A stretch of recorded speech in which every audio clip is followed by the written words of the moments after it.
Praise the Lord. பொதுவாக இந்த நாளிலே ஆண்டவருடைய இந்த சிலுவை பாடு அதனை நினைத்து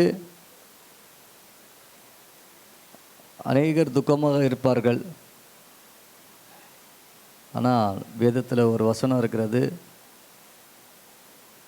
அவர் சிலுவையில் வெற்றி சிறந்தார். அல்லேலூயா சொல்லமா? அல்லேலூயா. நம்ம ஆண்டவர் சிலுவையிலே வெற்றி சிறந்தவராய் அவர் இருக்கிறார். அதனால் அவர் மூலமா நமக்கும் வெற்றி.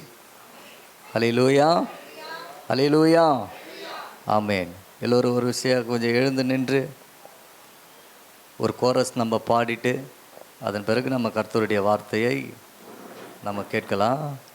ஜீசஸ், ஹல்லேலூயா, நன்றி அப்பா. ஒரு பக்கத்தில் கஷ்டமாக தான் இருக்கும் இல்லை?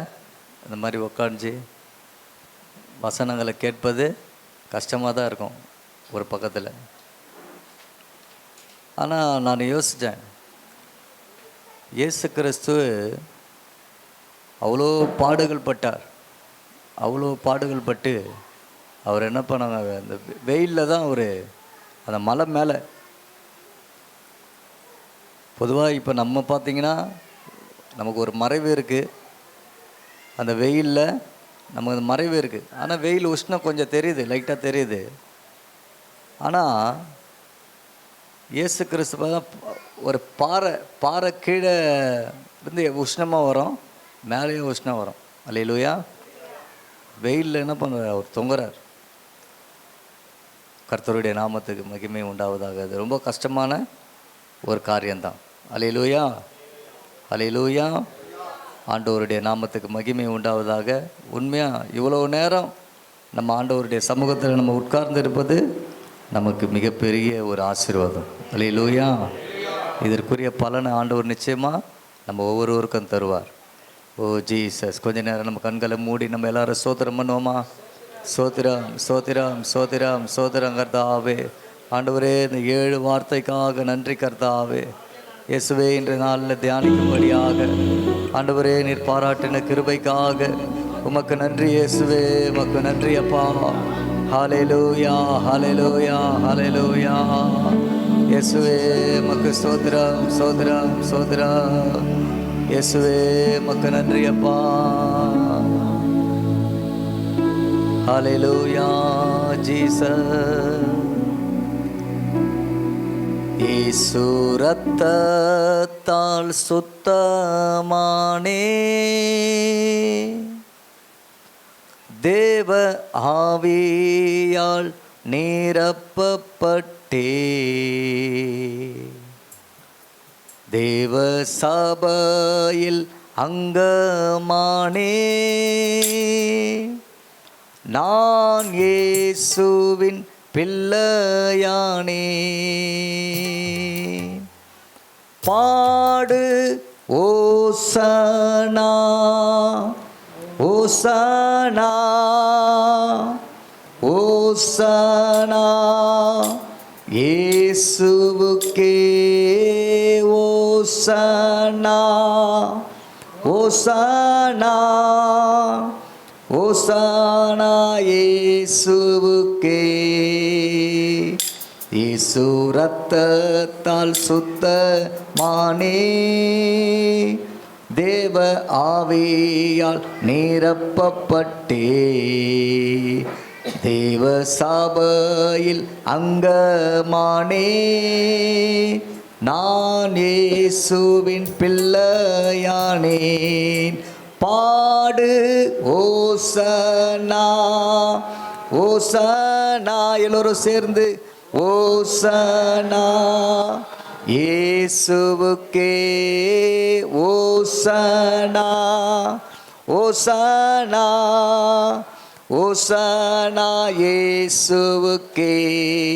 பாடு ஓசனா, ஓசனா, ஓசனா, இயேசுவுக்கே ஓசனா, ஓசனா, ஓசானா இயேசுவுக்கே. அல்லேலூயா, அல்லேலூயா. சரி, நம்ம அப்படியே நீங்கள் நின்று கொண்டு இருக்கலாம். நம்ம வேதத்தில் இருந்து ஒரு சில வசனங்களை, ஒரு 4 வசனங்களை நம்ம வாசிச்சுட்டு அப்படியே நின்றபடியே நம்ம வாசிச்சுட்டு அதுக்கப்புறம் உட்காரலான்னு நினைக்கிறேன். அல்லேலூயா. ஆமாம், நீங்கள் பைபிள் எடுக்கணும்னு கூட அவசியம் இல்லை. நீங்கள் முடிஞ்ச அளவு நீங்கள் ஸ்க்ரீனில் கூட நீங்கள் என்ன பண்ணலாம், பார்த்துக்கலாம். அல்லேலூயா. எடுத்துக்கொள்வோம் 1 பேதுரு 2ஆம் அதிகாரம். 1 பேதுரு 2ஆம் அதிகாரம்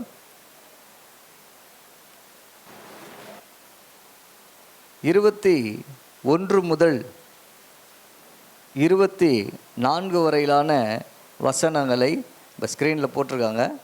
1 பேதுரு 2ஆம் அதிகாரம் 21 முதல் 24 வரையிலான வசனங்களை நம்ம எல்லோரும் சேர்ந்து வாசிக்கலாமா?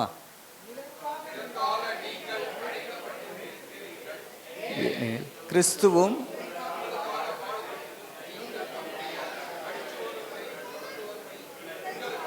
மாதிரியை பின் வைத்து போனார்.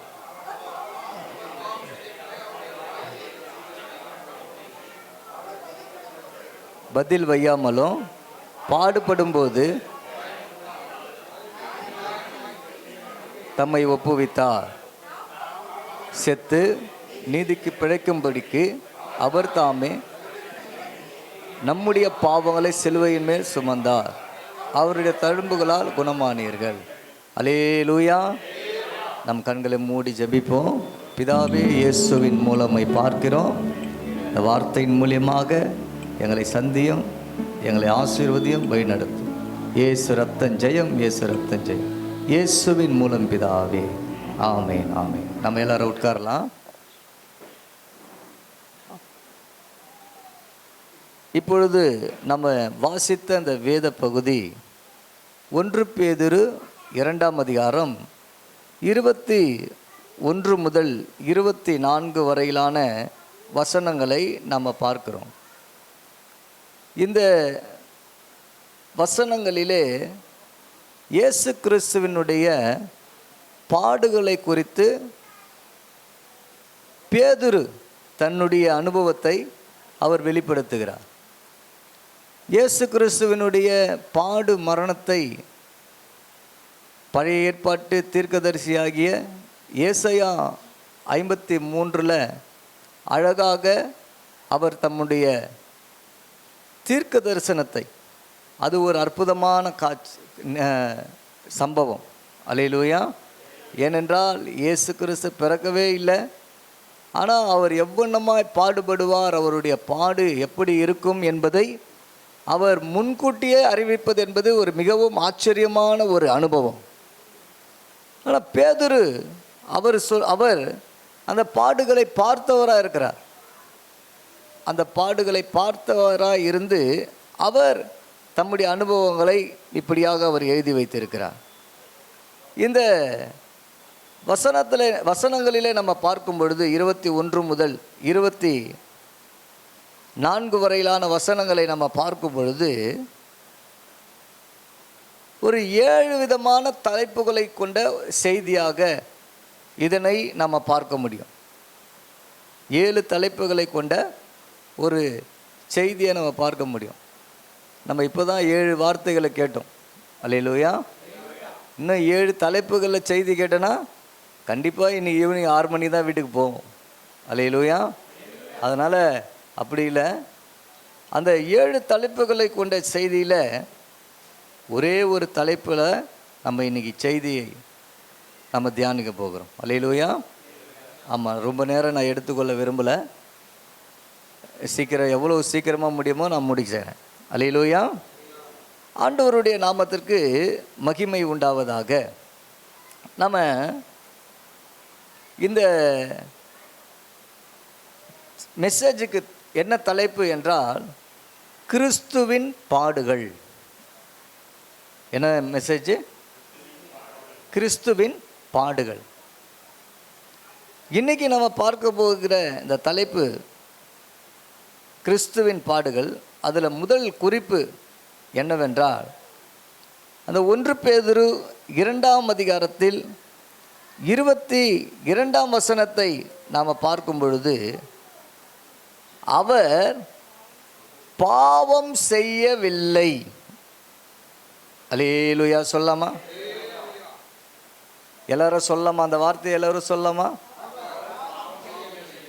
அவர் பாவம் செய்யவில்லை. அல்லேலூயா.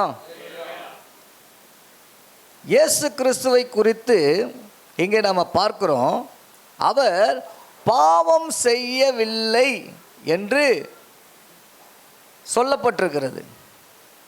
உண்மையாகவே இயேசு கிறிஸ்துவினுடைய வாழ்க்கையில் அவர் பாவம் செய்யாதவராக இருந்தார். அல்லேலூயா, அல்லேலூயா.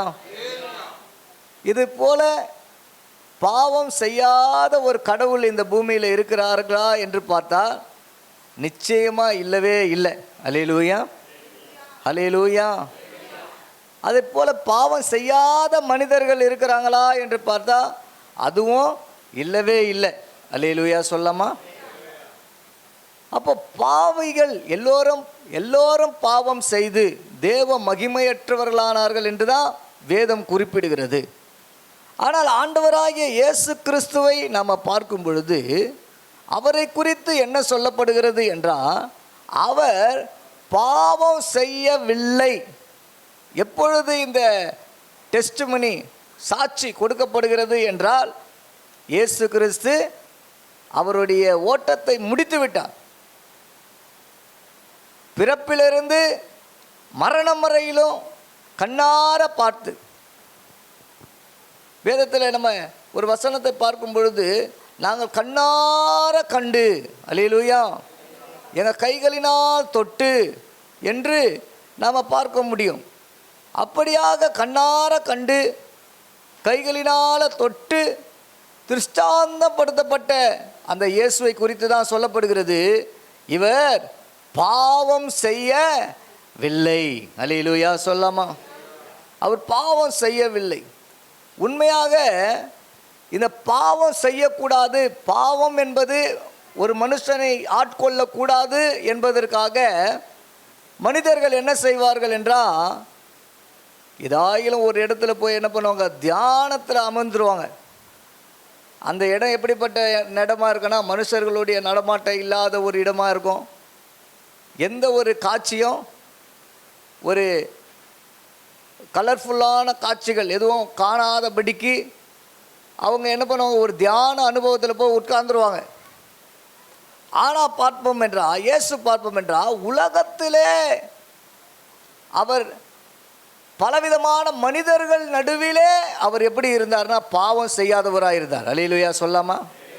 அல்லேலூயா. ஆமாம், உலகத்தில் சில பழமொழிகள் இருக்கு. என்னன்னா, நீ யாருன்னா உன் நண்பனை பார்த்தா நீ யாருன்னு சொல்லிடுவாங்க அப்படின்னு. இன்னொரு பழமொழி இருக்கு, நூலை போல சேலை தாழை போல புள்ள அப்படி சொல்லுவாங்க. ஏன்னா நம்ம யாரை பார்க்குறோமோ, இன்னும் பார்க்கும்போது உலகத்தில் எல்லாரும் சொல்லுவாங்க, என்னுடைய ரோல் மாடல் அவர் தாங்க அப்படின்வாங்க, என்னுடைய ஃபாலோவர்ஸ் அவர் தான், நான் அவரை பின்பற்றுகிறேன் என்று சொல்லி சில மனிதர்களை அவங்க ஃபாலோ பண்ணுவாங்க. அப்போ அந்த செய்கைகள் உண்டாகும். சில பேர் தப்பு செய்வதற்கு காரணமே என்னன்னு பார்த்தீங்கன்னா, சில விதமான படங்கள், அந்த படத்தினால் அவங்க கவரப்பட்டு கொலைகாரர்களாக கூட மாறியிருக்காங்க, பயங்கரமான கில்லர்களாக கூட மாறியிருக்காங்க. ஏன்னா அவங்க பார்த்து அதனை அவங்க லைஃப்பில் அவங்க ப்ராக்டிஸ் பண்ணி அவங்க வெளிப்பட வேண்டிய ஒரு காரியமாக மாறிவிடுகிறது. ஆனால் இயேசு கிறிஸ்துவனுடைய வாழ்க்கையில் பார்க்கும் பொழுது அவரை குறித்து என்ன சாட்சி சொல்லப்படுகிறது என்றால், அவர் பாவம் செய்யவில்லை. அல்லேலூயா. சரி, இயேசு கிறிஸ்துவனுடைய வாழ்க்கையில் அவர் பாவம் செய்யவில்லை. என்னென்ன பகுதியில் அவர் பாவம் செய்யவில்லை, அதுதான் இன்றைக்கி நம்ம பார்க்க போகிறோம். என்னென்ன பகுதியில் இயேசு கிறிஸ்து பாவம் செய்யவில்லை, அவர் சந்தித்தார், அந்த பகுதியை அவர் சந்தித்தார், அப்படிப்பட்ட நபர்களை அவர் சந்தித்தார். ஆனால் அவருடைய வாழ்க்கையில் என்ன இல்லை, பாவம் இல்லை. அல்லேலூயா. கர்த்தருடைய நாமத்துக்கு மகிமை உண்டாவதாக. நீங்கள் எடுத்து வாசியுங்கள். முதலாவதாக இயேசுவே அவரை குறித்து சொல்லுகிறார். யோவான் சுவிசேஷ புஸ்தகம் 8ஆம் அதிகாரம் 46ஆம் வசனம். யோவான் 8ஆம் அதிகாரம் 46ஆம் வசனம். என்னிடத்தில் பாவம் உண்டென்று உங்களில் யார் என்னை குற்றப்படுத்தக்கூடும்? நான் சத்தியத்தை சொல்லியிருக்க நீங்கள் ஏன் என்னை விசுவாசிக்கிறதில்லை? எல்லாரும் ஒரு அல்லேலூயா சொல்லாமா? இயேசு சொல்லுகிறார், என்னிடத்தில் பாவம் உண்டென்று உங்களில யார் என்னை குற்றப்படுத்தக்கூடும்? இந்த வார்த்தையை நம்ம மற்றவங்களை பார்த்து சொல்ல முடியுமா? என்னிடத்தில் பாவம் இல்லை,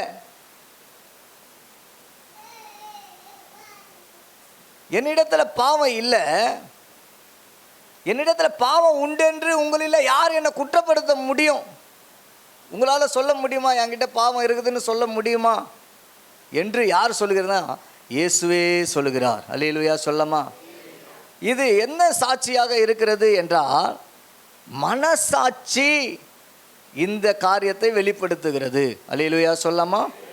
நம்ம வாழ்க்கையில் நம்முடைய மனசு நம்மை குறித்து இப்படிப்பட்ட சாட்சி சொல்ல முடியுமா? என்னிடத்தில் பாவமே இல்லை என்று. ஒரு பாஸ்டர் ஒரு சாட்சி சொன்னார். என்னன்னா, அவர் ஒரு மீட்டிங் ஒன்று வச்சாங்களாம், பைபிள் ஸ்டடி மீட்டிங். அப்போ அதில் நியாய தீர்ப்பை குறித்து அவர் பிரசங்கித்திருக்கிறார். முடிஞ்ச உடனே 2 பேர் வந்தாங்களாம். 2 பேர் சொன்னாங்களாம், ஐயா நான் இந்த பாவம் செய்கிறேன் ஐயா அப்படின்னு சொன்னாங்களாம். அவங்களுடைய வயசு பார்த்திங்கன்னா, அவர் சொன்னது 70 வயசு, ஒருத்தருக்கு 65 வயசு. அப்போ அந்த பார்டரில் அவர் சொல்கிறார். அப்போது பல வருடங்களாக சபைக்கு போயும் அப்படிப்பட்ட ஒரு பெரிய ஒரு ஏஜை அடைந்தவர்களும் அவங்களுடைய வாழ்க்கையில் சில பாவ செயல்கள் குடிகொண்டு இருக்கிறது. அல்லேலூயா. அப்போது நம்மளுடைய மனசாட்சி, என்னில பாவம் உண்டென்று யார் என்னை குற்றப்படுத்த முடியும் அப்படின்னு நம்ம சொல்ல முடியுமா? கர்த்தருடைய நாமத்துக்கு மகிமை உண்டாவதாக. நீங்கள் அப்போஸ்தலர் நடபடிகள், இந்த மனசாட்சியை குறித்து அப்போஸ்தலர் நடபடிகளில் நம்ம பார்க்கும் பொழுது, அப்போஸ்தலர் 24ஆம் அதிகாரம் 16ஆம் வசனத்தை நாம் பார்ப்போம் என்றால், அப்போஸ்தலர் நடபடிகள் 24ஆம் அதிகாரம் 16ஆம் வசனம். இதனால் நான் தேவனுக்கும் மனுஷருக்கும் முன்பாக எப்பொழுதும் குற்றமற்ற மனசாட்சியை உடையவனாய் இருக்க பிரயாசப்படுகிறேன். அல்லேலூயா சொல்லமா? நான் என்ன பண்றேன்னா, என் மனசாட்சி எப்படி இருக்கிறதுன்னு பார்த்தா குற்றமற்ற மனசாட்சியாக இருக்கிறது. யாருக்கு முன்னாடி? தேவனுக்கு முன்பாக நம்ம என்ன பண்ணலாம்? ஆண்டவரே நான் பாவி, என் பாவங்கள் எல்லாம் மன்னிங்க, உம்முடைய ரத்தத்தினால என்னை கழுவி சுத்திகரிங்க என்று சொல்லி ஆண்டவரோடு ஒப்புரவாயிடலாம். ஆண்டவரும் நம்ம என்ன பண்ணுவார்? மன்னிச்சிடுறாரு வைத்துக்கொள்வோம். ஆண்டவர் மன்னிக்கிறாரு, நம்ம இருதயம் சுத்தமாகுது. தேவனுக்கு முன்பாக நம்ம எப்படி இருக்க முடியும்? என் பாவங்களை ஆண்டவர் மன்னிச்சிட்டாருப்பா, நான் அறிக்கை செய்துட்டேன் என்று சொல்லி நம்ம சொல்லிடலாம். ஆனால் மனுஷருக்கு முன்பாக நாம் குற்றமற்ற மனசாட்சி உடையவர்களாக இருக்க முடியுமா? ஏன்னா மனுஷர்கள் நம்ம மனுஷர்களுக்கு முன்பாக இருக்கிறபடினால, மனுஷர்களுக்கு முன்பாக நாம் ஏதோ ஒரு வகையில் நம்ம ஒரு தவறு செய்து விடுகிறோம். ஆனால் அந்த மனுஷர்கள் நம்ம பார்க்குற பார்வை எப்படி இருக்கும்? கொஞ்சம் யோசித்து பாருங்களேன். அவங்க நம்மளை எப்படி பார்ப்பாங்க? நம்ம இயேசுவை ஏற்றுக்கொண்டு நம்ம பைபிள் தூக்கி கொண்டு போகிறோம் என்றால், நம்ம செய்கிற சிறு குற்றம் கூட அவங்களுக்கு பெரிய பாவமாக தெரியும். அல்லேலூயா. கர்த்தருடைய நாமத்துக்கு மகிமை உண்டாவதாக.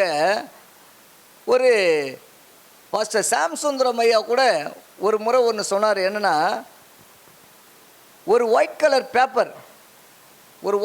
பேப்பர் பார்த்தீங்கன்னா அது எல்லாம் என்ன ஒயிட்டாக இருக்குது அப்படியே. ஆனால் அதில் ஒரு சின்ன நீங்கள் ஒரு புள்ளி வைங்களேன், சின்ன ஒரு புள்ளி வச்சிங்கன்னா அந்த ஒயிட் கலர் பேப்பரை பார்க்க மாட்டாங்களாம், அந்த சின்ன புள்ளியை தான் பார்ப்பாங்களாம். அல்லேலூயா சொல்லமா. இந்த பேப்பரில் இந்த பின்னங்க புள்ளி வச்சுருக்காங்க யாரும் அப்படின்னு சொல்லினது அதுக்கு ஒரு வேல்யூ செலுத்த மாட்டாங்களாம். அப்போது மனுஷர்களுடைய பார்வை எல்லாம் எப்படி இருக்குதுன்னு பார்த்தா அந்த ஃபுல்லாக ஒயிட்டாக இருக்குது, அது இல்லை, அதில் இருக்கிற சின்ன புள்ளி. அல்லேலூயா சொல்லமா. அதே போல் பாருங்கள், நீங்கள் ஒயிட் கலர் துணி போடுறீங்க அப்படின்னா ஓரமாக ஒரு கரை இருந்தால் கூட என்ன பண்ணுவாங்க, கரெக்டாக அந்த கண் எங்கே போவோம், அந்த ஓரமாக இருக்கிற ஒரு சின்ன புள்ளி மேலே தான் போவோம். என்னங்க இது கருப்பாயிட்டு, என்னங்க மஞ்சள் ஆகிட்டுருக்கு. அல்லேலூயா. அதே போல் தான் நம்மளுடைய ஜீவியமும் பார்க்கும் பொழுது நாம் ஆலயத்துக்கு வருகிறோம், நம்ம இயேசுவை நம்ம தொழுது கொள்கிறோம், வேதத்தை வாசி மற்றவங்களுக்கு சுவிசேஷத்தை சொல்லுகிறோம். ஆனால் நம்முடைய வாழ்க்கையில் உள்ள சின்ன புள்ளி என்ன ஆகும் என்றால் நம்ம வாழ்க்கையை கரைப்படுத்தக்கூடியதாக மாறிவிடுகிறது. அல்லேலூயா. ஆகையினால தான் பவுல் அப்போஸ்தலன் சொல்லும்போது சொல்லுகிறாரு, நான் தேவனுக்கும் மனுஷனுக்கும் முன்பாக எப்பொழுதும் குற்றமற்ற மனசாட்சி உடையவனாக இருக்கிறேன். அல்லேலூயா சொல்லாமா. இன்னொரு வசனத்தை நாம் பார்ப்போம் என்றால் ரோமர் 2ஆம் அதிகாரம் 15ஆம் வசனத்தை வாசிங்க. ரோமர் 2ஆம் அதிகாரம் 15ஆம் வசனம். அவருடைய மனசாட்சியும் கூட சாட்சி இடுகிறதுனாலும் குற்றமொன்று குற்றமில்லை என்று அவருடைய சிந்தனைகள் ஒன்றை ஒன்று தீர்க்கிறதுனாலும் நியாயப்பிரமாணத்திற்கு ஏற்ற கிரியை தங்கள் இருதயங்களில் எழுதியிருக்கிறது என்று காண்பிக்கிறார்கள். ஆமாம், இந்த மனசாட்சி என்ன செய்கிறதா, மனசாட்சி என்ன பண்ணுகிறதா, வசனம் சொல்லுகிறது, அவர்களுடைய மனசாட்சியும் கூட சாட்சி இடுகிறதுனாலும் குற்றம் உண்டு குற்றமில்லை என்று அவர்களுடைய சிந்தனைகள் ஒன்றை ஒன்று தீர்க்கிறதுனாலும் நியாயப்பிரமாணத்துக்கேற்ற கிரியையை தங்கள் இருதயங்களில் எழுதியிருக்கிறது என்று காண்பிக்கிறார்கள். அல்லேலூயா சொல்லாமா. அப்போ மனசாட்சி எதுக்காக என்றால் நியாயப்பிரமாணம், இது நியாயம் இது நியாயமில்லை என்பதை அந்த மனசாட்சி என்ன பண்ணுகிறதுனா காண்பிக்கக்கூடியதாக இருக்கிறது. அல்லேலூயா. அப்போ இயேசு கிறிஸ்துவை குறித்து நம்ம பார்ப்போம் என்றால் அவர் பாவம் செய்யவில்லை. அல்லேலூயா. அவர் பாவம் செய்யவில்லை. என்ன விஷயத்தில் பாவம் செய்யவில்லை, அவருடைய மனசாட்சியிலே அவர் என்ன பண்ணல, மனசு கூட அவருக்கு எப்படி இருக்குது பார்த்தீங்கன்னா சுத்தமுடையதாக இருக்கிறது. அல்லேலூயா சொல்லமா. மனசு கூட சுத்தமாக இருக்கிறதாய் காணப்படுகிறது. மனசில் கூட அவர் என்ன செய்யல, அவர் பாவம் செய்யவில்லை. அல்லேலூயா. ரெண்டாவதாக பார்க்கும் பொழுது வாசிங்க மத்தேயு எழுதின சுவிசேஷ புஸ்தகம் 27ஆம் அதிகாரம். மத்தேயு எழுதின சுவிசேஷ புஸ்தகம் 27ஆம் அதிகாரம் 4ஆம் வசனத்தை வாசிங்க. குற்றமில்லாத இரத்தத்தை நான் காட்டி கொடுத்ததினால் பாவம் செய்தேன் என்றான். அதற்கு அவர்கள் எங்களுக்கு என்ன அது உன் பாடு என்றார்கள். அல்லேலூயா சொல்லாமா. இரண்டாவதாக பார்க்கும் பொழுது இந்த வார்த்தை யார் சொல்லுகிறதுன்னா யூதாஸ் காரியத்து சொல்லுகிறார். யூதாஸ் காரியத்து சொல்லுகிறதுக்கு காரணம் என்னவா இருக்கும், யூதாஸ் காரியத்து ஒரு அப்போஸ்தலன், ஒரு ஊழியக்காரன். அந்த அப்போஸ்தல பட்டணத்தில் அவருக்கு முக்கியமான ஒரு பொறுப்பு கொடுக்கப்பட்டிருந்தது. என்ன பொறுப்பு கொடுக்கப்பட்டிருக்கிறது நீங்கள் பார்ப்பீங்கன்னா யோவான் 13ஆம் அதிகாரத்தில் 29 பார்க்கும் பொழுது மற்றும் யோவான் 12ஆம் அதிகாரம் 6ஆம் வசனத்தில் பார்க்கும் பொழுது அவனுக்கு பணப்பை கொடுக்கப்பட்டிருந்தது. அல்லேலூயா சொல்லாமா. அவன் யாராக இருந்தான்னு பார்த்தீங்கன்னா பணப்பையை வைத்து கொண்டு இருக்கிறவனாக இருக்கிறான். அப்போ இயேசு கிறிஸ்துவனுடைய வாழ்க்கையில் அவர் பண விஷயத்தில் சாட்சி உடையவராக இருந்தார். அல்லேலூயா. என்ன பண விஷயத்தில் சாட்சி என்றால் அவர் பணத்தை என்ன செய்யல, அவரே வைத்து கொள்ளவில்லை. அல்லேலூயா சொல்லாமா. அவர் பணத்தை அவருக்கு நிறைய பணம் காணிக்க வந்திருக்கலாம் அவர், ஆனால் பணத்தை அவர் என்ன செய்யல, வைத்து கொள்ளவில்லை. பணத்தை வைத்து கொள்வதற்காக ஒரு ஊழியக்காரனை அவர் வைத்திருந்தார். அல்லேலூயா சொல்லாமா. அல்லேலூயா. அப்போ பண வேதத்தில் நம்ம பார்க்கும் பொழுது இன்னொரு இடத்துல கூட நம்ம பார்க்கும் பொழுது பேதுரு அவர் அதை கையாளவில்லை. இன்னொரு காரியம், அதனால் நமக்கு ஒரு கெட்ட பேர் வந்து விடக்கூடாது. அல்லேலூயா. அந்த பணத்தினால நமக்கு என்ன பண்ணக்கூடாது, ஒரு கெட்ட பேர் வந்து விடக்கூடாது என்பதற்காக தான் ஊழியத்தில் இப்படியாக செயல்படுகிற ஒரு முறையை பரிசுத்தவான்கள் ஏற்படுத்தி வைத்து கொண்டு இருக்கிறார்கள். அல்லேலூயா. ஆண்டவருடைய நாமத்துக்கு மகிமை உண்டாவதாக. சில வசனங்களை நம்ம வாசிக்கலாம். 2 தீமோத்தேயு 3ஆம் அதிகாரம் 2ஆம் வசனத்தை நம்ம வாசிக்கலாம். 2 தீமோத்தேயு 3ஆம் அதிகாரம் 2ஆம் வசனம் படிங்க. எப்படி எனில் மனுஷர்கள் தற்பிரியராயும். மனுஷர்கள் எப்படி இருக்கிறாங்களா? தற்பிரியராயும். தற்பிரியனா என்னது? செல்ஃபிஸ்ட். நான் என்னுடைய குடும்பம் தற்பிரியராரும் பணப்பிரியராயும். பணப்பிரியராயும். பணம், மணி, எல்லா விஷயத்திலையும் என்னென்ன மணி, பணம் பணம் பணம். பணப்பிரியர் எல்லா விஷயத்திலையும். இங்கே பண தேவை என்பது வேற. பிரசங்கி சொல்லும் பொழுது பணமோ எல்லாவற்றுக்கும் உதவும். பணம் என்பது எல்லாவற்றுக்கும் தேவை. ஆனால் பணப்பிரியம் என்பது வேற. அல்லேலூயா சொல்லமா? எல்லாவற்றிலையும் பணம், எல்லா சூழ்நிலைக்கும் பணம். எதனா ஒரு ஆதாயம் கிடைக்குமா, இந்த காரியம் செய்கிறதுனால எதனா ஒரு ஆதாயம் கிடைக்குமா என்கிற பணத்தில் நோக்கமாக போகிறது. அல்லேலூயா. அது என்ன சொன்னா மணி மைண்ட். அல்லேலூயா சொல்லாமா? பண நோக்கம், பண சிந்தனை, அதுவே அவங்களுடைய காரியமாக மாறிவிடுகிறது. ஆனால் இங்கே சொல்லப்படுகும் போது மனுஷர்கள் எப்படியா மாறிடுறாங்களா? தற்பிரியராக மாறிடுறாங்க. தற்பிரியம், தனக்கென்று ஒரு பிரியம் வரும் பொழுது பண ஆசை வந்து விடுகிறது. அல்லேலூயா. வீம்புக்காரராயும் அகந்தை உள்ளவர்களாயும் தூஷிக்கிறவர்களாயும் தாய் தகப்பன்மாருக்கு கீழ்ப்படியாதவர்களாயும் நன்றி அறியாதவர்களாயும் பரிசுத்தம் இல்லாதவர்களாயும். அல்லேலூயா சொல்லாமா? சரி, இன்னொரு வசனத்துக்கு நம்ம போகலாம். 1 தீமோத்தேயு 6ஆம் அதிகாரம் 10ஆம் வசனத்துக்கு போங்க. பண ஆசை எல்லா தீமைக்கும் வேறா இருக்கிறது. பண ஆசை என்னங்க? தீமைக்கும் வேறா. பண ஆசை எல்லா தீமைக்கும் வேறா இருக்கிறது. அல்லேலூயா சொல்லாமா? அப்போ நல்ல கவனிங்க. இப்ப சாட்சி சொல்லப்படுகிறது. யார் சாட்சி சொல்றது? பணத்தை கையில் வச்சு கொண்டு இருந்தவன் அவன் சாட்சி சொல்றான். யாரை குறித்து சாட்சி சொல்றான்? இயேசுவை குறித்து சொல்றான். என்ன சாட்சி சொல்றான்? குற்றமில்லாத ரத்தத்தை நான் என்ன பண்ணிட்டேன்? காட்டி கொடுத்துட்டேன். அப்போ பண விஷயத்தில் இயேசு கிறிஸ்து எப்படி இருந்திருப்பார்னா அவருடைய உண்மையா இருந்திருப்பார். அல்லேலூயா சொல்லாமா? அவர் என்ன பண்ணியிருக்க மாட்டாரு, யூதாஸ் காரியத்தை போல ஒருத்தனை காட்டி கொடுத்து அவர் காசு வாங்கியிருக்க மாட்டார். அல்லேலூயா சொல்லாமா? அதனால தான் இப்போ இவன் சொல்றான், ஏன்னா இவன் காட்டி கொடுத்து தான் அந்த பணத்தை வாங்கியிருக்கிறான். அல்லேலூயா சொல்லாமா? அதனால தான் சொல்றான் குற்றமில்லாத ரத்தம். அல்லேலூயா. ஐயா இயேசு கிறிஸ்து அவரிடத்துல கொண்டு வந்து கொடுத்தா கூட அவர் சாதாரணமாக அவர் வாங்கியிருக்க மாட்டார். வாங்கலையா, அவருடைய கை சுத்தமாக இருந்தது. அல்லேலூயா. அவர் பாவம் செய்யல, அவர் சுத்தமானவர். ஏன்னா இவர் சொல்றார், இவர் அக்கௌண்ட்ஸ் டிபார்ட்மெண்ட்ல இருக்கிறார், இவர் தான் ட்ரெஸரர் இந்த மினிஸ்ட்ரிக்கு. ஆனால் இவர் சொல்றாரு குற்றமில்லாத ரத்தத்தை காட்டி கொடுத்தேன். அல்லேலூயா சொல்லமா?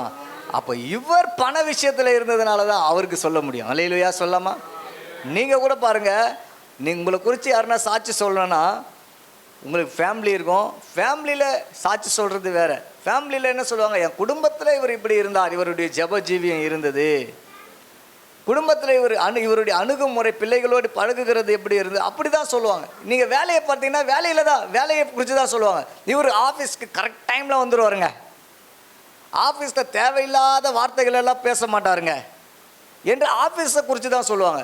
அப்போது யூதாஸ் காரியத்தை பேசுகிறார் என்றால், குற்றமில்லாத ரத்தத்தை காட்டி கொடுத்தேன் என்று சொல்லுவார் என்றால், நிச்சயமாக அவருடைய ஃபைனான்சியலில் அவர் எப்படி இருந்திருப்பார்னு பார்த்தீங்கன்னா அவர் உண்மைத்தன்மையாக இருந்திருப்பார். அல்லேலூயா சொல்லாமா? இன்னைக்கு சகோதரிமார்களை கேட்டதா தெரியும், உங்கள் ஃபைனான்சியல் காரியங்கள் எப்படிங்க நீங்கள் இருக்கிறீங்க. பிரதர்ஸை கேட்டால் சொல்லுங்க, உங்களுடைய பண காரியங்களில் நீங்கள் எப்படி இருக்கிறீங்க. அவர் என்ன பண்ணார்? அதற்கு விலகினார். அல்லேலூயா சொல்லாமா? அதற்கு ஆசைப்படவில்லை. அப்போ கர்த்தருடைய நாமத்துக்கு மகிமை உண்டாவதாக. அப்போ அவர் பாவம் செய்யவில்லை. அல்லேலூயா சொல்லாமா? ஏன்னா அவருக்கு என்ன ஆசை இல்லை? இந்த உலகத்தின் மேலே ஆசை இல்லை. அல்லேலூயா சொல்லாமா? இந்த உலகத்தின் மேலே அவருக்கு ஆசை இல்லை என்பதை அவர் வெளிப்படுத்துகிறார். அதனால் அவர் பாவம் செய்யவில்லை. அல்லேலூயா. இன்னொரு ஒரு காரியம், ஒரு இன்ட்ரெஸ்டிங்கான ஒரு காரியத்தை சொல்லிட்டு நம்ம பார்க்கலாம். மத்தேயு 27:19 வாசிங்க. அவன் நியாயாசனத்தில் உட்கார்ந்திருக்கையில் அவர் நியாயாசனத்தில் உட்கார்ந்திருக்கையில் அவனுடைய மனைவி அவனிடத்தில் ஆள் அனுப்பி நீர் அந்த நீதிமானை ஒன்றும் செய்ய வேண்டாம். அவர் நிமித்தம் இன்றைக்கு சொப்பனத்தில் வெகு பாடுபட்டேன் என்று சொல்ல சொன்னான். அல்லேலூயா சொல்லாமா? அல்லேலூயா. நல்ல கவனிங்க. ஒரு பொண்ணு வந்து என்ன பண்ணுறாங்க? சாட்சி சொல்கிறாங்க. அல்லேலூயா சொல்லாமா? நல்லா கவனிங்க. இயேசு வந்து பார்த்தீங்கன்னா அவர் ஒரு பாவமும் செய்யவில்லை. அவர் கூட நீங்கள் பார்த்தீங்கன்னா 12 ஸ்டீச்சர்கள் ஆண்களை தான் வச்சுருந்தார் பாருங்கள். அதனால் அவர் ஒரு சேஃப்டியாக இருந்தாரா பார்த்தீங்கன்னா? இல்லை. இயேசு கிறிஸ்து தனியாகவும் பெண்களை சந்திச்சிருக்கிறார். அல்லேலூயா. இயேசு கிறிஸ்து தனியாகவும் சந்திச்சிருக்கிறார். நீங்கள் பார்க்கும்பொழுது யோவான் 8 ஒரு விபச்சார ஸ்திரீ கையுமையுமாக்கப்பட்டவள், அவர் சூழ்ந்து கல்லடிகள்லாம் வராங்க. அந்த சம்பவம் நமக்கு எல்லாருக்கும் தெரியும். ஆனால் எல்லாரும் போயிட்ட பிறகு அந்த பொண்ணுக்கிட்ட இயேசு பேசுகிறார். அல்லேலூயா சொல்லாமா? அந்த பொண்ணுக்கிட்ட இயேசு பேசுகிறார். நீ இனி பாவம் செய்யாத சொல்கிறார். இன்னொரு இடத்துல நம்ம பார்க்கும் பொழுது எல்லோரையும் என்ன பண்ணுறாரு? சாப்பாடு வாங்குறதுக்காக அனுப்பிடுறார். சமாரியா ஸ்திரீயின் இடத்துல ரொம்ப நேரமாக பேசின்னு இருக்கிறார். தனியாக தான் பேசின்னு இருக்கார். அல்லேலூயா சொல்லாமா? அப்போ இந்த பெண்களுடைய காரியத்தில் இப்போ சகோதரிகளை நம்ம சொல்லணும், ஆண்களுடைய காரியங்களில். அல்லேலூயா சொல்லாமா?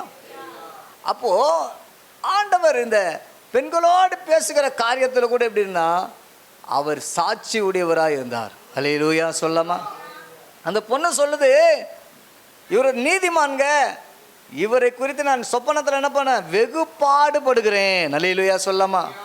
அப்போ சொப்பனத்தில் ஆண்டவர் உணர்த்தி கொண்டே இருக்கிறார், பேசிக்கொண்டே இருக்கிறார். அவர் நீதிமான், அவர் குற்றமற்றவர் என்பதை ஆண்டவர் என்ன பண்ணுறாரு? உணர்த்தி கொண்டே இருக்கிறார். ஆகையினால தான் இந்த பொண்ணு வந்து ஆள் அனுப்பி அவங்க ஹஸ்பண்டுக்கிட்ட சொல்கிறா, இவர் நிமித்தம் நான் வெகு பாடுபடுகிறேன். அல்லேலூயா சொல்லாமா? கர்த்தருடைய நாமத்துக்கு மகிமை உண்டாவதாக. இன்னைக்கு நிறைய பேர் பெரிய ஜாம்பவான்கள் கூட, ஏன் நம்ம அதிகமாக நியாயாதிபதிகளில் நம்ம பார்ப்போம் என்றால், நியாயாதிபதியாக இருந்த சிம்சோனுடைய வாழ்க்கையில் கூட நம்ம பார்க்கும் பொழுது அவருடைய பிரதிஷ்டையான ஒரு தேவ மனுஷன். அவருடைய வளர்ப்பே வித்தியாசமானது. அவர் செய்த காரியங்கள் எல்லாம் பராக்கிரமான காரியங்கள். ஆனால் அவருடைய வாழ்க்கையில் என்ன நடந்ததுன்னா, அவர் பெண்கள் விஷயத்தில் சாட்சி இல்லாமல் போனார். அல்லேலூயா.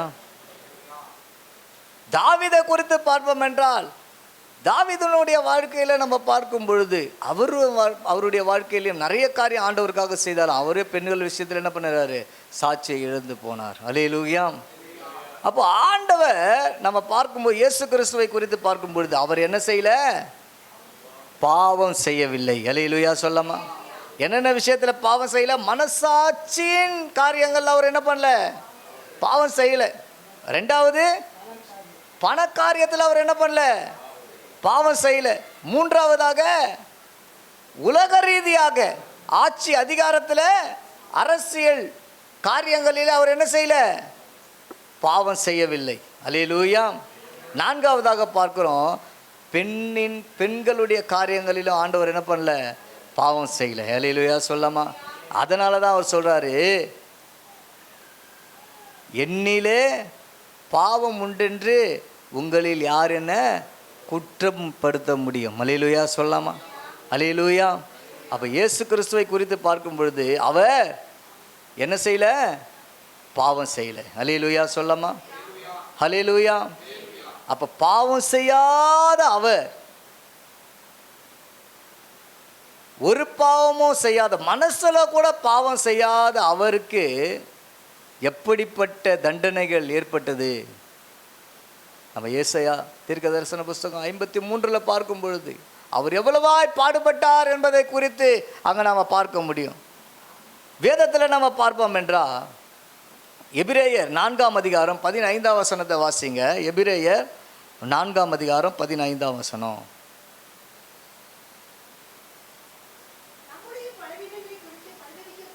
நம்முடைய பலவீனங்களை குறித்து பரிதபிக்க கூடாத பிரதான ஆசாரியர் நமக்கிராமல் எல்லா விதத்திலும் நம்மை போல் சோதிக்கப்பட்டும் எல்லாவற்றிலையும், அல்லேலூயா சொல்லமா. அல்லேலூயா.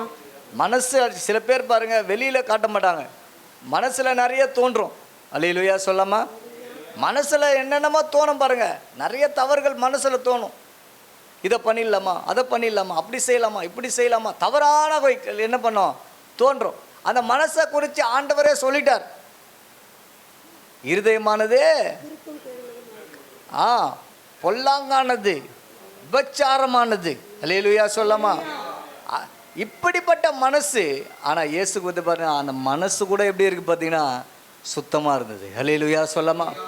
அதனால தான் அவர் சொல்றாரு, அப்பா நம்முடைய பலவீனங்களை குறித்து பரிதபிக்க கூடாத பிரதான ஆசாரியர் நமக்கிராமல். அல்லேலூயா சொல்லாமா.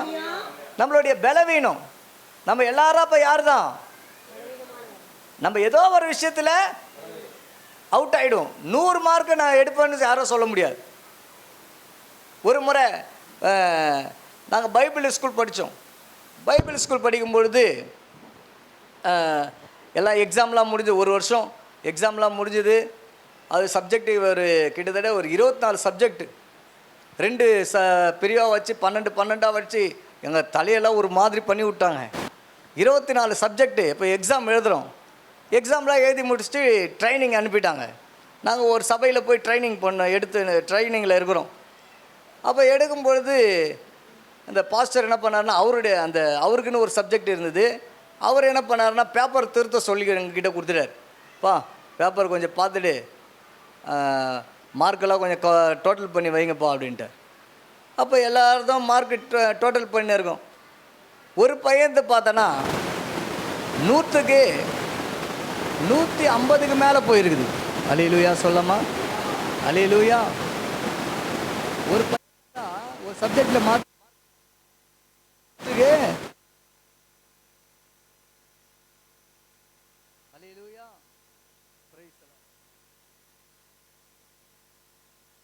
கர்த்தருக்கு ஸ்தோத்திரம். அப்போ பார்த்தீங்கன்னா அந்த பையன் என்ன பண்ணியிருக்கான்னா, பைபிள் ஸ்கூலில் என்னென்ன ஆன்சர் வருமோ எல்லாத்தையும் எழுதி பேப்பரில் எழுதணுன்ட்டு இருக்கான். அல்லேலூயா. கர்த்தருக்கு ஸ்தோத்திரம். எங்கே நடக்குது பார்த்தா, ஊழியத்துக்கு படிக்கிறவங்க. அல்லேலூயா சொல்லாமா. கர்த்தருடைய நாமத்துக்கு ஸ்தோத்திரம். அப்போ மனசு எப்படி பண்ணல, அவங்க மனசு குற்றப்படுத்தவே இல்லை. கர்த்தருடைய நாமத்துக்கு மகிமை உண்டாவதாக. அப்போது நம்ம எல்லோரும் பார்த்தீங்கன்னா பலவீனங்கள் என்று சொல்லப்படும், பலவீனமானவர்கள். அல்லேலூயா. பொதுவாக சொல்லுவாங்க, ஸ்திரீகள் பலவீனமான பாண்டம் சொல்லுவாங்க. இப்போ ஆண்கள் மட்டும் பலம் உள்ளவர்களா? எல்லாரும் பலவீனர்கள் தான். அல்லேலூயா. என்ன காரியத்தில்? பரிசுத்தத்தில் எல்லாரும் பலவீனர்கள் தான். அல்லேலூயா சொல்லாமா. எல்லாரும் பரிசுத்தத்தில் வைராக்கியம் உடையவர்களா யோசேப்பை போல இருந்து விட முடியாது. கர்த்தருக்கு மகிமை உண்டாவதாக. அதனால தான் சொல்கிறார், நம்முடைய பலவீனங்களை குறித்து ஆண்டவர் என்ன பண்ணலையா, பரிதபிக்க கூடாத பிரதான ஆசாரியர் நமக்கிராமல் எல்லா விதத்திலையும் என்ன பண்ணாராம், நம்மை போல சோதிக்கப்பட்டாராம். அல்லேலூயா சொல்லாமா. எல்லா விதத்திலையும் அவர் சோதிக்கப்பட்டார். பண காரியங்கள், பெண் காரியங்கள், மனசாட்சியின் காரியங்கள், அதிகாரங்கள், உலகங்கள் எல்லாவற்றிலையும் அவர் என்ன பண்ணார், சோதிக்கப்பட்டு எப்படி இருந்தாராம், பாவம் இல்லாதவராக இருந்தாராம். அல்லேலூயா சொல்லாமா. அல்லேலூயா. எல்லாவற்றிலையும் சோதிக்கப்பட்டு அவர் பாவம் இல்லாதவராக இருந்தாராம். இன்னைக்கு ஆண்டவரை நம்ம பார்க்கும் பொழுது அவர் பாவம் செய்யவில்லை. அல்லேலூயா. இயேசு கிறிஸ்து பாவம் செய்யவில்லை. அப்போ நம்ம கண்களுக்கு முன்பாக நம்ம நிறுத்தி நோக்கி கொண்டு இருக்கிற, நம்ம ஆராதிக்கிற தெய்வம் யார் என்றால் பாவமே செய்யாதவர். அல்லேலூயா. சுத்த கண்ணர், பரிசுத்தர், அப்படிப்பட்டவரை நம்ம என்ன பண்ணிருக்கோம்? தெய்வமாக கொண்டிருக்கிறோம். அல்லேலூயா. ஆனால் அவர் அந்த கேடு அடைந்தார். எதற்காக? நம்ம ஒவ்வொருவருக்காக, நம்முடைய பாவங்களுக்காக, நம்முடைய அக்கிரமங்களுக்காக, நம்முடைய மீறுதலுக்காக அவர் பாடுபட்டார், அவர் காயப்பட்டார், அவர் நொறுக்கப்பட்டார், அவர் அந்த கேடு அடைந்தார். அல்லேலூயா. ஓ, நம்ம எல்லோரும் கண்களை மூடி ஜீசஸ், அந்த பரபாசுக்காகவும் ஆண்டவர் அடிபட்டார், ரத்தம் சிந்தினார். ஜீசஸ், நன்றி ஆண்டவரே. ஹல்லேலூயா, ஹல்லேலூயா. ஓ, இந்த வேளையில் நம்ம திருப்பந்திக்கு நேராக கடந்து செல்ல போகிறோம். இந்த திருப்பந்தியில் ஒரு ஆண்டவரை நாம் சோத்திரம் பண்ணுவோம். சோத்திரம் சோத்திரம் சோத்திரம் சோத்திரம் சோத்திரம் சோதிரம் சோதிரம் சோதிரம் சோதிரம் சோதிரம் சோதிரம். பிதாவே, இயேசுவின் மூலமாய் பார்க்கிறோம். இது ஆண்டவரே, புனித வெள்ளி குட் ஃப்ரைடே ஆராதனையை நீங்க ஆசீர்வாதமாக்கி கொடுத்தீங்க. அதற்காக நன்றி கர்த்தாவே. நன்றி அப்பா. உம்முடைய வார்த்தைகள், சிலுவையிலே பேசின இந்த 7 வார்த்தைகள் தியானிக்கவும் ஆண்டவரே, நீர் பரிசுத்தம் உள்ளவர். ஆமென். உம்முடைய பாடுகளை ஆண்டவரை குறித்து நாங்கள் தியானிக்கவும் நீர் பாராட்டின கிருபைக்காக நன்றி கர்த்தாவே. விசேஷமாக திருப்பந்தி ஆராதனையிலே பங்கு கொள்ள நீர் பாராட்டின விசேஷித்த நன்மைகளுக்காக உமக்கு ஸ்தோத்திரம் ஸ்தோத்திரம் ஸ்தோத்திரம் ஸ்தோத்திரம் ஸ்தோத்திரம் ஸ்தோத்திரம் ஸ்தோத்திரம் ஸ்தோத்திரம் ஸ்தோத்திரம் ஸ்தோத்திரம் ஸ்தோத்திரம் ஸ்தோத்திரம் ஸ்தோத்திரம் ஸ்தோத்திரம்.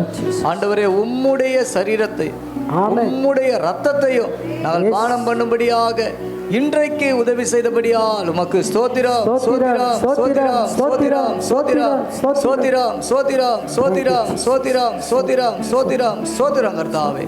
இந்த திருப்பந்தியிலே ஆண்டவரே பங்கு கொண்டவர் ஆண்டவரே, நான் உம்மிலேயும் நீர் என்னிலேயும் இருக்கிறது போல இவர்கள் நம்மிலே ஒன்றாயிருக்கும் வேண்டிக் கொள்கிறேன் என்ற வார்த்தையின்படி இயேசுவே, இவர்கள் உம்மோடு கூட, நாங்கள் எல்லோரும் உம்மோடு கூட ஒன்றாயிருக்க நீர் உதவி செய்ய வேண்டுமாக ஜெபிக்கிறோம். ஆசீர்வதியும் ஆசீர்வதியும். பங்கு கொண்ட ஆராதனையில் கலந்து கொண்ட ஒவ்வொருவரையும், அவர்களுடைய குடும்பங்களையும், இயேசுவே அவர்கள் செய்கிற வேலை, தொழில், வியாபாரம் அனைத்திலும் கரம் கூட இருந்து ஆண்டவரே நீர் ஆசீர்வதித்து வழிநடத்த வேண்டுமாக ஜெபிக்கிறோம் கர்த்தாவே. எல்லாவற்றுக்கும் மேலாக நல்ல சரீர சுகத்தையும் பலனையும் ஆரோக்கியத்தையும் தந்து வழிநடத்துவீராக. ஆண்டவரே, இந்த வெயில் நாட்களிலே விசேஷமாக உம்முடைய பாதுகாப்பு உண்டாயிருக்கட்டும். ஆசீர்வதிங்க. உம்முடைய கரம் கூட இருந்து வழி நடத்தட்டும். உமக்கே சகல துதிகர மகிமை ஏறெடுக்கிறோம். விசேஷமாக சபைக்காக ஸ்தோத்திரம். ஆசீர்வாத பெத்தேல் சபையை ஆசீர்வதிங்கப்பா. பேரு கேட்டார் போலவே ஆசீர்வதிப்பீராக. இந்த கூடுவாஞ்சேரி பகுதியிலே மிகப்பெரிய சபையாய், ஆவிக்குரிய சபையாய் சபை வளர்ந்து பெருக ஆண்டவரே நீர் உதவி செய்ய வேண்டுமாக ஜெபிக்கிறோம். ஆசீர்வதி. பாஸ்டர் ஆசீர்வதிங்க, ஒரு குடும்ப மனைவி ஆசீர்வதிங்க, பிள்ளைகளை ஆசீர்வதிங்க கர்த்தாவே. உம்முடைய கரம் கூட இருந்து பாதுகாத்து வழி நடத்தட்டும். இயேசு ரத்தம் ஜெயம், இயேசு ரத்தம் ஜெயம். இயேசுவின் மூலம் வேண்டிக் கொள்கிற நல்ல பிதாவே. ஆமென் ஆமென். எல்லாம் சேர்ந்து சொல்வோம். என் ஆத்மாவே கர்த்தரை ஸ்தோத்திரி, என் முழுமையான பசுநாமத்தை ஸ்தோத்திரி. என் ஆத்மாவே கர்த்தரை ஸ்தோத்திரி, கர்த்தர் செய்த சகல பாளையம் மறவாதே. ஆமென் ஆமென். நமக்கு சிலுவை ஆணியடிக்கப்பட்டு ரத்தம் சிந்தி மரித்து அடக்கம் பண்ணப்பட்டு 3ஆம் நாள் உயிரோடு இருந்து பிதாவின் வலது பாசத்தில் வீட்டிலிருந்து நமக்காய் பகிர்ந்து பேசிக்கொண்டு இருக்கிற இயேசுமா ராஜாவின் நாமத்தினாலே இந்த ஜெபத்தையெல்லாம் நாமத்து மகிமைக்கென்று நன்றி சொல்லி ஏறெடுக்கிறோம் பிதாவே. ஆமென். நம் கர்த்தராகிய இயேசு கிறிஸ்துவின் கிருபையும் பிதாவை தேவன் அன்பும் பரிசுத்த ஆவியோட ஐக்கியம் நம் அனைவரோடும் நாளிலே தேவ செய்தி கொடுத்த அன்பு போதகத்திலும் அவருடைய ஊழியத்திலும் குடும்பத்திலும் கர்த்தருடைய வருகை மட்டும் இருப்பதாக. ஆமென். அல்லேலூயா அல்லேலூயா அல்லேலூயா. ஜெய கிறிஸ்து முன் செல்கிறார், ஜெய ஜெயமாக நடத்திடுவார். ஜெய கிறிஸ்து முன் செல்கிறார். ஜெயமாக நட